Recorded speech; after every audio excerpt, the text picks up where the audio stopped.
Today we're making a crab, and these are the pieces we're using. This, rather than having this as the pincers, this end's going to be the pincers, and that's just going to be this chunky arm. This is an old hub that we had that we've been using for bits and pieces. This is going to be like the legs, and then we're going to do other extensions onto it. And yeah, a bit of gear underneath it, and we're going to just keep on adding from there. This is going to get cut up as well like that, so that, you know, looks the same, slightly different.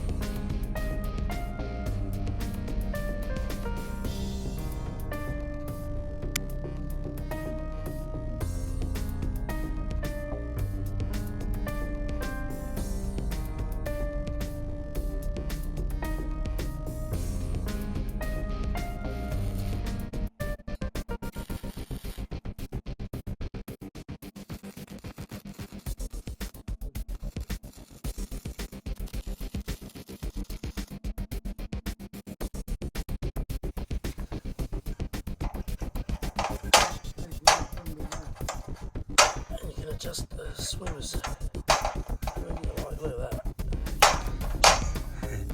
That's on this end. Now to go.